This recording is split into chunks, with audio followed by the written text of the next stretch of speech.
Okay, everybody. I'm not one to do unboxing videos, but there isn't a whole lot of great photos and unboxing online of this rifle. So I'm going to do that for you. The box has been long thrown away. This is what comes out of the box is the bag.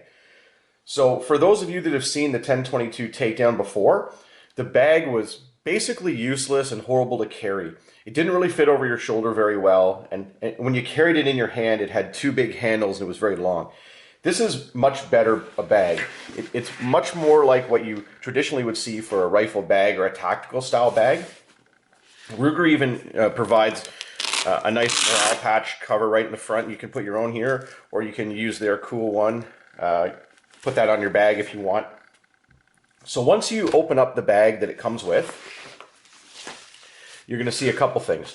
So the rifle and all the parts do store up here, and there's some cool stuff there I'll show you in a minute. And then on the bottom, once you open up these two padded parts that protect the rifle, there's 3 pouches on the bottom so that you can store additional gear. In one of them, they actually give you the owner's manual, which is the same manual you get with all your 1022s. In the center one, when we open that up, there's a couple things in here. So there is a sling, sort of, or I guess shoulder strap for the bag that it comes with. It's pretty much the same as the one with all the Takedown rifles. Put that aside. And they come with some advertisements for toys that we can't have in Canada, like the BX25 prohibited magazine and the Ruger SR22. They actually say that there's ample storage for your pistol as well. So I guess the idea is you're supposed to store your SR22 in the bag, as well as they say up to 6 BX25 magazines.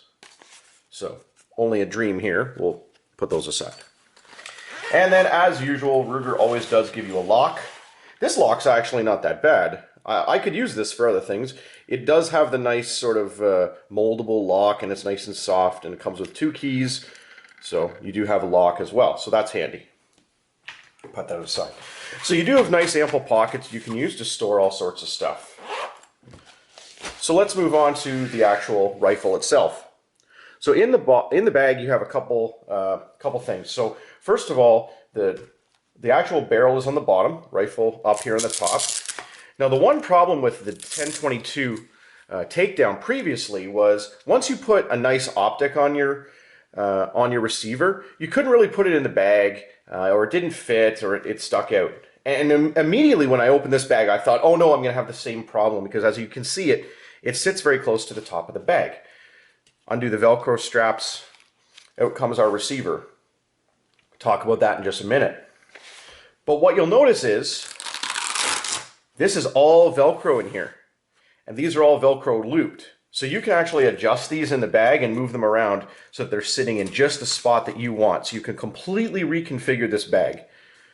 I'll be honest, I wish they sold this bag separately. There's a bunch of other uses I could use for this bag on range day. If I was taking a pistol or something else with me to range day, I could use this bag for all sorts of great things. So I like this bag design. It's so much better than the other 1022 Takedown bag, which I hated. So this is a great design. Looking at the receiver is really no different than the 1022 receivers or the Takedown that you saw previously. The receiver is black. If we close the action, you still have to do the depress, but I'm guessing that the modification to fix that will still work. It does say Ruger on the bolt, just as the previous ones. And just like the other Takedown, it does have the adjuster to adjust the tension on the top as well. The crossbolt safety is no different. It's the same crossbolt safety, and they do give you one 10-round magazine in the bottom as well. Same 10-round magazine you're used to. We'll put that aside. Everything on the firearm is black, except the bolt, which is kind of nice. The top of the receiver is like a matte black finish, which is very nice as well. Now on the stock, they have changed the stock, so it's a little bit of higher comb, but the cool thing is you can change out the comb on the stock. So in the bag, they actually gave us a separate comb. And that comb can go on there and give you a higher cheek rest so that you can really sort of dial in your optic cheek rest height to get it really to work the way you want. I couldn't see myself changing this very often. I would probably set this the way I want and then forget it. I tend to like a higher cheek rest, so I'm probably going to put this on the rifle. and then leave it. This is changed by simply removing the bolt on the back, which also happens to be your sling mount.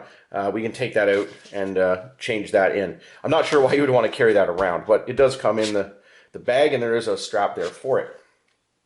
Moving on to the barrel, which is really the cool part. So the barrel's got a nice little hold down here, so it's held into the bag there, and then there's a nice spot for it to sit in. So the barrel itself is fluted for a little bit of weight reduction. So you can see the flutes here. It is threaded on the end and has a really nice knurled thread protector. So even if you don't change this, it still looks really cool.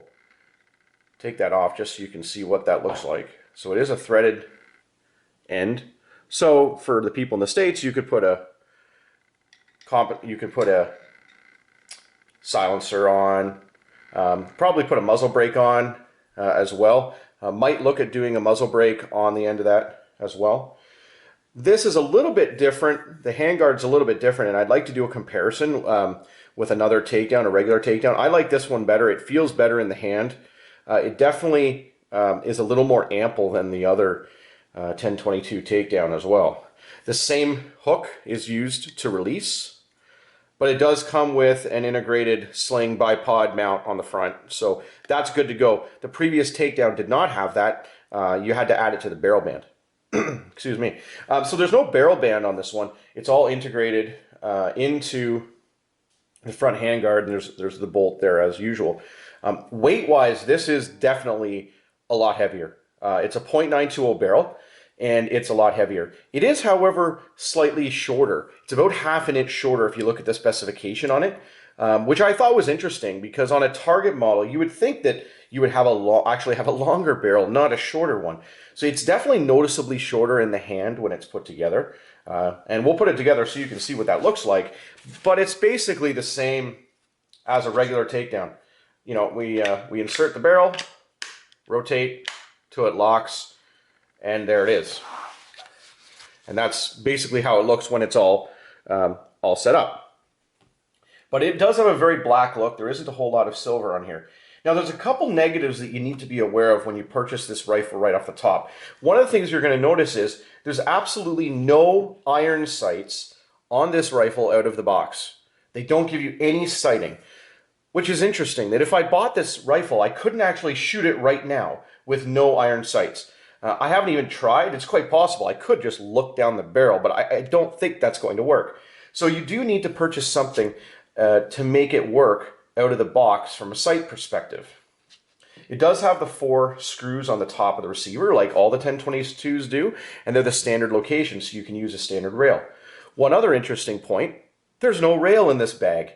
Every 1022 I've purchased has always come with the little silver weaver rail in the bag. This one doesn't.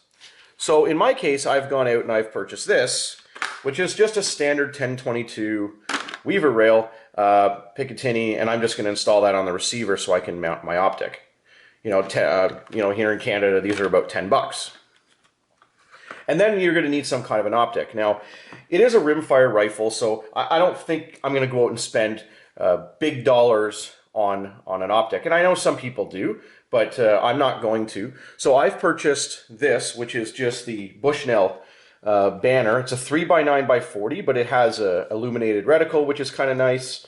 And when I tried it in the store, it actually is a nice optic and very, very inexpensive. So I'm going to use that. And then for the rings, I just have a standard set of rings that I've purchased, a set of Vortex rings. They were like $25, and those will mount right on the rail. And I purchased medium rings, which from what I've looked at should be pretty good. So once you're done, rifle comes apart. Slide the barrel all the way in first. Put that guy in the back. Put the Velcro strap back over. Take our receiver. Put the receiver in. Oh, I'll put that back in the right spot. Look at that. Put the front strap in. And there we go. It's very, very secure. There is 2 holders in here. These are designed for your 25 round magazines. Obviously, we can't use them for the BX25s in Canada, but we can use them with the Butler Creek 25s. So there's 2 of those in there that they give you. You can put those wherever you want in the bag. I suppose you could hold those for whatever else you want. And this, you know, like again, all of this stuff is all on Velcro. You can really set this up any way you want. So once you have this on there, you could use this for something else. I don't know. Maybe to hold an extra parts or magazines. So that's basically it. That is the 10/22 Takedown. Some people are calling it the Target Edition or the heavy barrel edition. So far, very good rifle. Haven't had a chance to shoot it yet, but once I do, we're going to show you what we think of that. And hopefully we'll also get you a comparison video, so we'll compare the 2 of them side by side, because they're definitely a different rifle. This one catches about almost a 50% premium to purchase this one. I don't know that that's definitely worth it. There's some great things about this rifle. Is it worth a 50% premium? I don't know about that, but so far, it's pretty cool.